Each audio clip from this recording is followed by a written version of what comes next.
Hi, my name's Dan Burley, and I am the creator of Dan on Divorce. This is the first of a series of videos that you'll be seeing with me in it, and I'm going to be interviewing people who've gone through a divorce and people who are going through a divorce. But to start off, I thought might as well start with me and my motivation and a little bit about my history. So I grew up in Kingston, Ontario, and on a small farm, and I never really did very well in school, but I was going to take over my dad's farm, so that's just what you did. My father unfortunately died in an accident when I was 15, and I had to figure out what I was going to do with my life. So I started trying harder at school. I got transferred to a different high school in Kingston and started taking my academics a little bit more seriously. A little late in life, not that late though. So I managed to finish high school, and I went to college and studied paramedicine, and I ended up graduating from college as a paramedic. I applied to a number of ambulance services within Ontario with no success, so I started applying to fire departments, and I got on with Toronto Fire. So, Toronto firefighter now for 8 years, and I work out of Yonge and Bloor. It's the oldest fire hall in Toronto on Yorkville Avenue, and the greatest job in the world. I work with the best guys, and I couldn't find a job that I love more than being a firefighter. Second only to helping people go through a divorce, which is why I'm here. I got married when I was 20, and I was married for about 7.5 years. I think my ex-wife she's an amazing woman, but I think we were just really young, and I probably didn't know enough about myself at the time to really understand what it was I was looking for in a life partner for the rest of my life. People ask me every day, why do people get a divorce? And I don't think there's an answer for that. It has to be individual.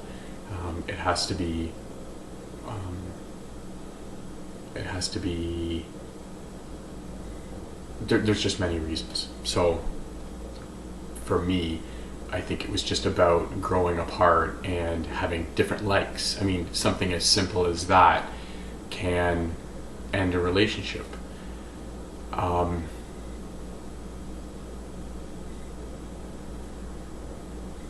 It's the divorce process that I ended up going through that drove me to create Dan on Divorce and to build DivorceWealth.com, which is my online divorce community.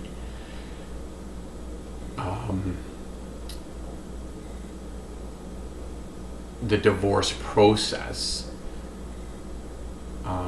allowed my girlfriend, Christina, to start Willoughby Camps, which is a camp for children from divorce families. We'll talk more about that in other videos, but essentially, with my own divorce, it's taken up 6 years of my life. 6 years to the day, 2 days ago, on January 17th is when we separated. So 6 years and pretty close to $200,000 in legal fees, and we will be going to court for our 15th court appearance shortly. There's so much wrong with our system, to the point that the government has actually even said they're going to spend $150 million on fixing it. There's just, I don't even know where to begin. But what I want to do with Dan on Divorce is, the most exciting thing that I'm excited about is the Dan on Divorce show, which I alluded to before. I'm going to talk to people who have gone through a divorce, find out what they did successfully, what they would take back, take a look at what their children have gone through, and now seeing their children older, what they would have done differently. Because I believe that if we pass this information on to people who are married, who are going to be maybe going through a divorce, it's invaluable to see and learn from these people.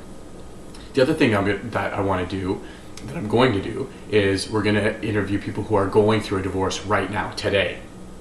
We're going to find out what they expect to get from their divorce, what are they willing to spend in legal fees to get what they want, and how long they think it's going to take.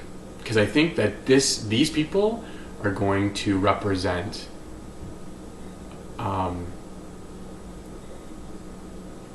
they're going to represent what everybody who's married is going to wish for or dream for when they start their divorce process. So by following them through their divorce, we're going to see what they actually get out of the system.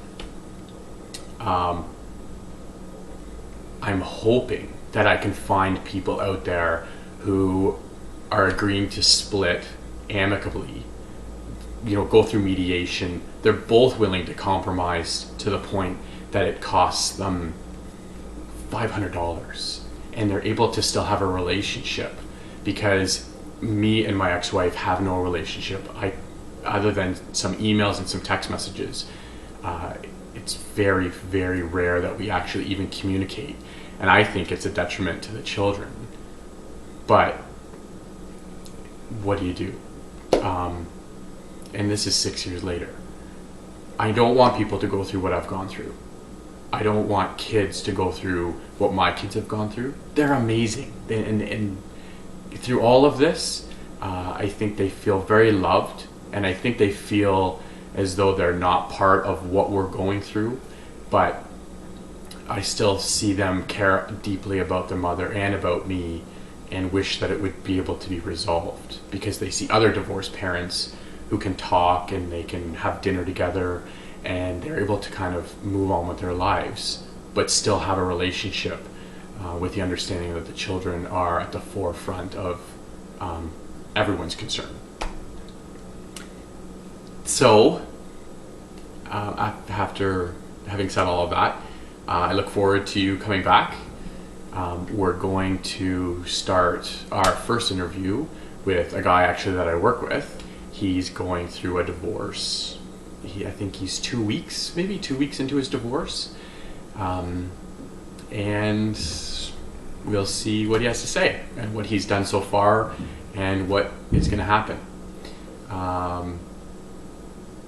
I look forward to talking to you guys in the very near future. Okay, thanks for following, and we'll talk to you soon.